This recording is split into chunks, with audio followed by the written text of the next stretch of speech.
Some of you enjoy lists, some of you don't. You enjoy lists of checking it off or lists of categorizing things. And whether you do or you don't, we prioritize things. Whether we do it knowingly or not, we have things in our lives that are more important than others. And I came across this concept of the different desires that people have. What are desires that we have? And this researcher, Stephen Reese, comes up with 16 basic desires. Now, some of these desires may really resonate with you. Some of them may not at all. But these are basic desires that humans have. And the first one, and this is in no particular order, is acceptance, the need to be appreciated. The second one is curiosity, the need to gain knowledge. The third desire is for food, and I would assume water would fill into this category as well. We need sustenance. The fourth one is family, the need to take care of one's offspring. Like you have the desire to do that as a parent. The fifth one is honor, the need to be faithful to customary values of an individual's ethnic group, family, or clan. And it's not necessarily racially driven. It's just about the group you identify with as you grow up and that has shaped you. Idealism, the need for social justice. Number 7, independence, the need to be distinct and self-reliant. And sometimes we're more aware of our desires than others. Right? If you are not able to be as self-reliant or independent as you used to be, you realize how much you valued that. When we can't have something, we realize how much we do value it. Number 8 is order, the need for prepared, established, and conventional environments. We want things in order. And some of you are very routine-driven. Some of you are not. But even if you're spontaneous, that is your routine, right? So we want order in our lives. Number 9 is physical activity, the need to work out of the body. We want to do stuff with whether it's with our hands or manual labor, whatever it may be. Number 10, the need for power, the desire for power, the need for control of the will. We like influence. We like control. Number 11, romance, the need for mating or sex. Number 12, saving, the need to accumulate something. And some of us are really good at this. We got a lot of stuff that we've accumulated over the years. And I see some of you patting others on the back there. And the longer you've lived in a home, the more stuff you tend to accumulate. Number 13, social contact, the need for relationships with others. 14, social status, the need for social significance. 15, tranquility, the need to be secure and protected. Number 16, vengeance, the need to strike back against another person. Some of those desires may have resonated more closely to you than others. And as I said, our desires can ebb and flow. We have times where we desire one thing more than another, and that changes as we get older or mature or our situations become different. But I wonder, how much do you desire Jesus? Do you actually desire Jesus above all else? Or do you allow other things get in the way? As we're moving towards Lent, we're coming back to this concept of holiness or happiness. And Andrew Root wrote, happiness is the feeling of getting your interests met, and Christianity has little to say about happiness. So are we seeking our own desires?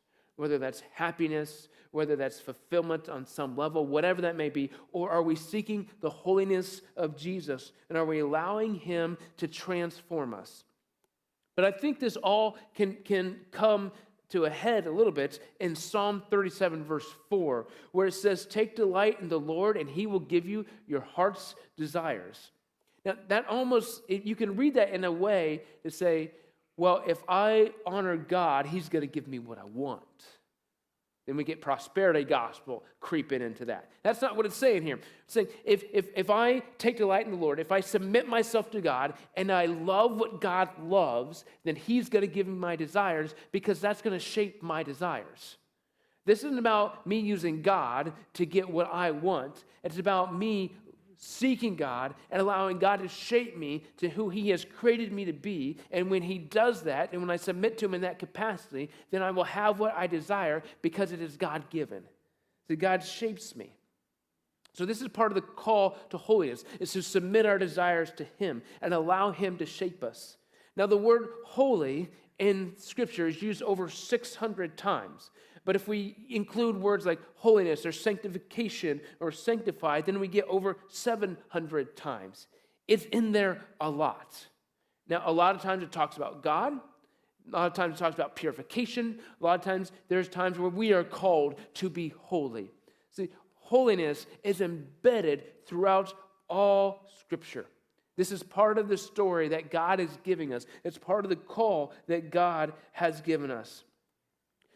But I wonder, what are the sins that we allow in our lives? What are the sins that we allow to hijack our holiness because we're seeking these desires as opposed to seeking God? Kevin DeYoung, he writes, if we could transport Christians from almost any other century to any of today's Christian countries of the West, I believe what would surprise them most is how at home Christians are with sexual impurity. It doesn't shock us. It doesn't upset us. It doesn't offend our consciences. In fact, unless it is really bad, sexual impurity seems normal, just a way of life, and often downright entertaining. You can't go anywhere without seeing this.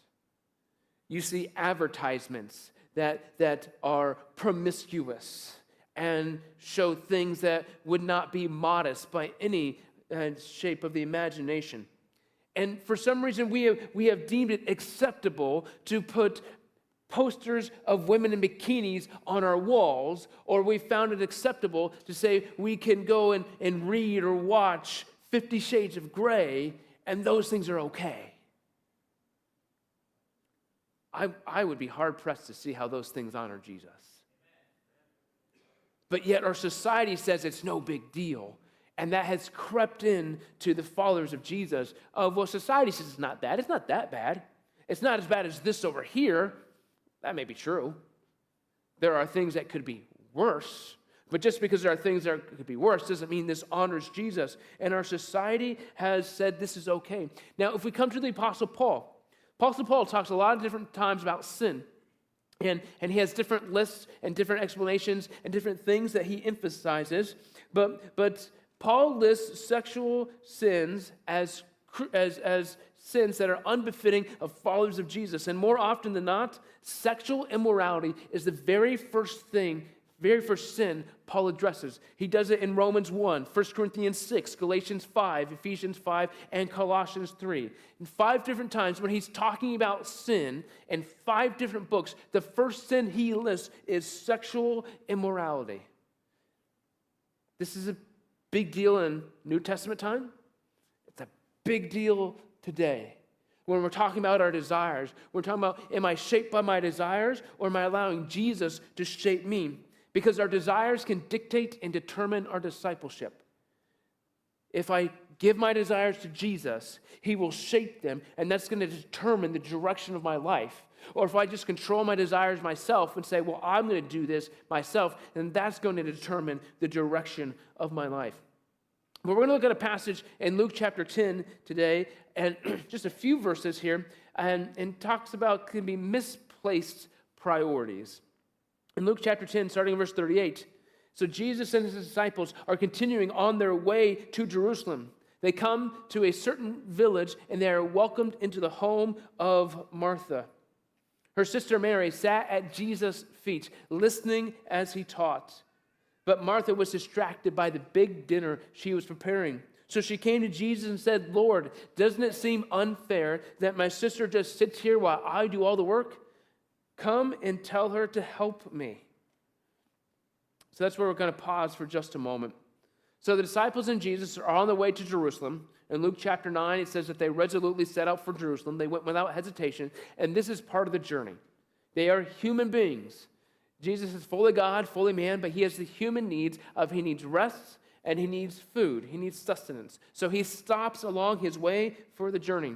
And we find Martha and Mary. Martha welcomed Jesus and his disciples into her home. This is a common theme at this time. Hospitality was a really big deal. They welcomed people into their home, and they provided food for them, and they cared for their needs. If they had animals, they would help care for their animals. They provided a place for everyone to find rest, to find food, and just enjoy community. But we find Mary was not concerned with the cultural responsibilities. So as a woman in the household, she should have been busy with the preparations along with Martha. That is what would have been expected from her from a cultural standpoint, but she sat at Jesus' feet. She didn't provide hospitality. She focused on Jesus, while Martha was distracted by the preparations. Martha was the host. She had responsibilities. People needed food to eat, and it was her responsibility as the host to make sure that people had food. She was fulfilling what people expected her to do. This was normal. This is common. This is what people would say, yes, this is what should be happening. The problem is that Martha was focusing on the physical needs over the spiritual needs. She was focusing on the food. Mary was sitting at the feet of Jesus. But then Martha says, well, I can't stay with this. She gets up, she seeks Jesus' help, and asks Jesus, tell Mary to work. Now, one thing Martha may have been doing is she may have been trying to humiliate Mary, to point out to others in the room that Mary was out of line, that she wasn't fulfilling her responsibility as a woman in this home. And so we have to be careful with things like piety, because we can get to a point where we have checklist spirituality real easy. And checklist spirituality is highly selective. We create this list over here. Here are the do not do's right here. Here are the do's over here. But there are things that we don't necessarily include on the list. We're selective of we emphasize this as opposed to this. And we pick and choose what is important to us.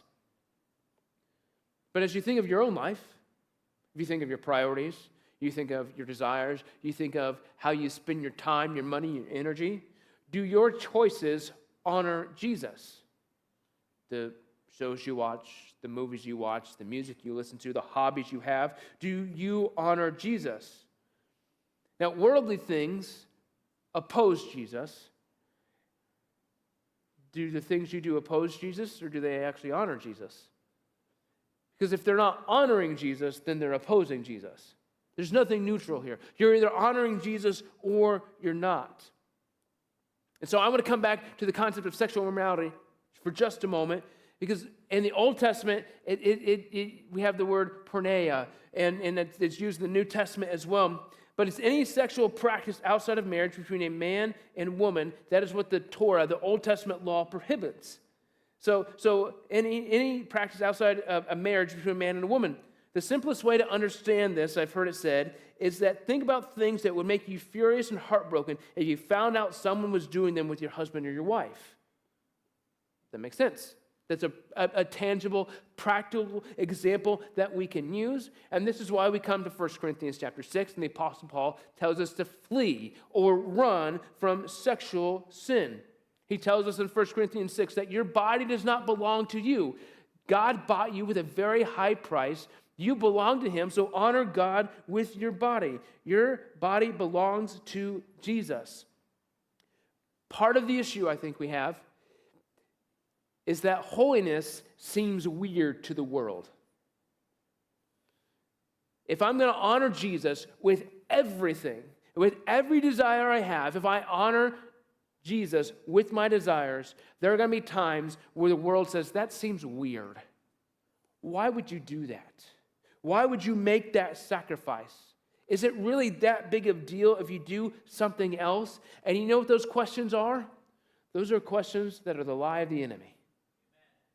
To say holiness is weird from the worldly standpoint may be true, but that's not the Holy Spirit convicting you. That's the world trying to convince you that you should not follow Jesus. So we come to our desires, and our desires dictate and determine our discipleship. Have I given my desires to Jesus so that now I delight in God and he shapes my desires, or have I allowed my desires to control me and I am driven by however my desires take me?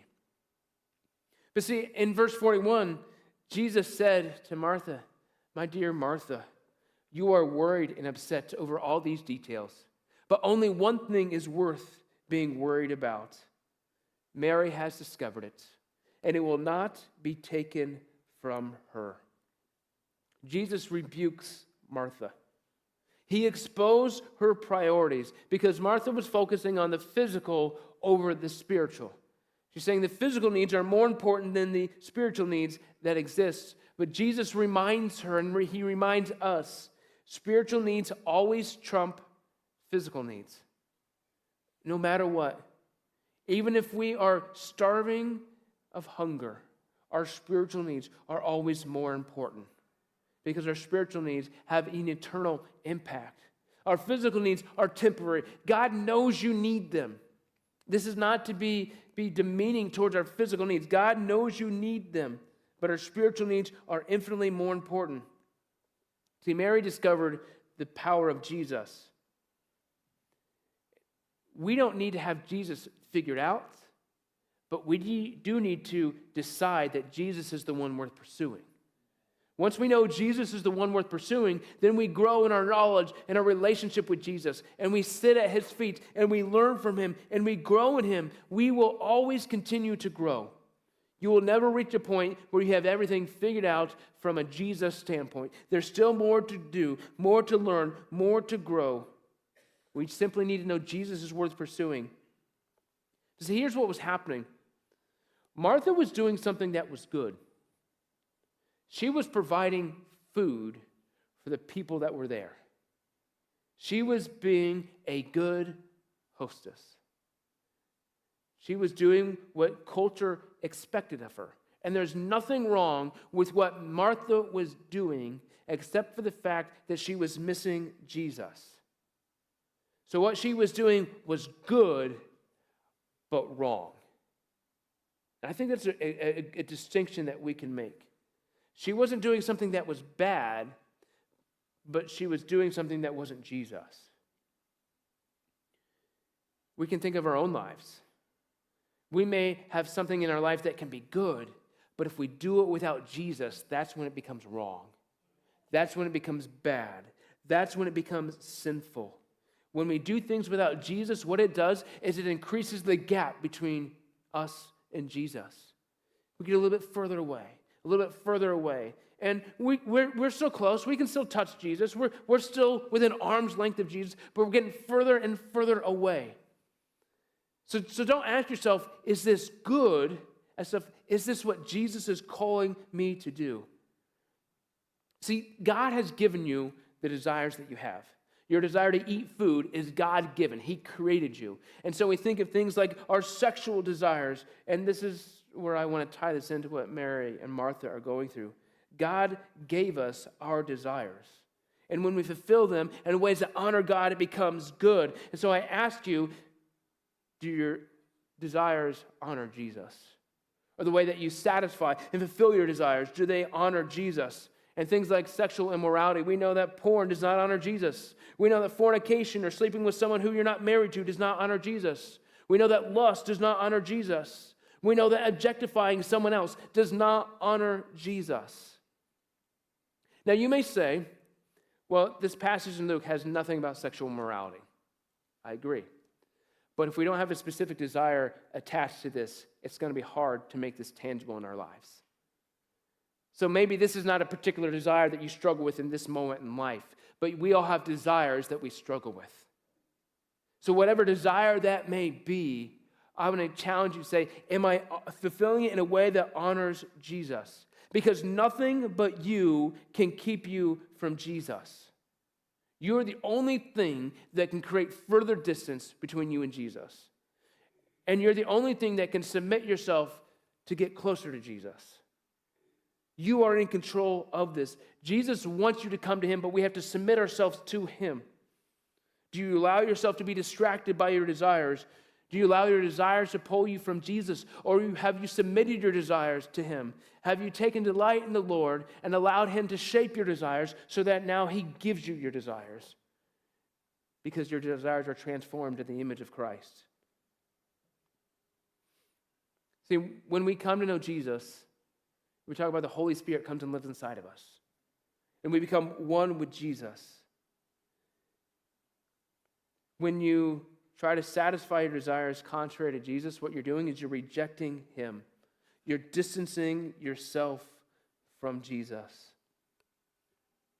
I have another quote from Kevin DeYoung. He says, "The main goal in relationships is to glorify God, not to get as close to sinning as possible.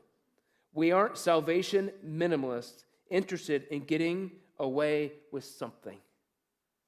Regardless of your situation in life, are you a salvation minimalist? Are you trying to get away with something, get as close to sin as possible because you're trying to gratify your sinful nature and trying to hold on to Jesus at the same time? I want to remind you that the world is no friend to you. I'm not trying to demean the world or speak derogatorily of the world, but the world is not Jesus, and the world is not going to point us closer to Jesus. And oftentimes, the world has things backwards. The world focuses on our physical needs and how when we meet those physical needs, that can provide a spiritual experience. See, Jesus calls us to submit ourselves to him so we have this spiritual experience. And then outside of that, he will sanctify and redeem our physical needs, our physical experiences. And so the things in this life that we enjoy can be enhanced because we are right with Jesus. See, the world is no friend to us. And we think of things like sexual morality. It's all around us. It's almost impossible to get away from it. You drive down the street and we can see ads. You get on your phone or computer, you see ads pop up. It's hard to get away from that. And that's not even times we are more proactive in our trying to gratify our sinful desires. But see, I want to remind you, your situation is not hopeless. No matter where you find yourself, Jesus can help you find a way out. But you must be willing to avoid the distraction of the physical to recognize the importance of the spiritual. Some of you may be real hungry right now. That is a physical need you have. Maybe you're thinking about what you got for lunch. But I don't care how hungry you are. Your need for Jesus is more important than the food you're going to eat. Whatever desire you have pales in comparison to the need you have for Jesus. Your spiritual need is infinitely greater than any physical need that you have. So I want to challenge you to consider Psalm 37:4. Take delight in the Lord, and he will give you your heart's desires. Come to Jesus. Seek him. Say, Jesus, I've got these desires that you have given me. Jesus has given you these desires. And sometimes we allow sin to hijack these desires, and we want to fulfill them in ways that don't honor Jesus. But if we take our desires to Jesus and say, Jesus, I'm going to delight in you. Please give me my heart's desires. He's going to transform those desires. And you know what's actually going to happen? It's that he's going to enhance those desires. He's going to enhance the satisfaction we get when those desires are filled. The things of this world are going to be better because of Jesus. Now, I'm not saying your food is actually going to taste better. Maybe it will. But our fulfillment, our satisfaction, the joy we experience in life is better because of what Jesus does in our life. So you have desires. Have you given them to Jesus? But in order to do this, I think we first and foremost have to always remember who Jesus is. That Jesus is the King of Kings. He is the Lord of Lords. He is the one who is worthy of our praise. He is worthy of everything that we have in our life. Anything I have, Jesus is worthy to have all of my life. When we elevate Jesus to his proper position, other things tend to fall in place naturally.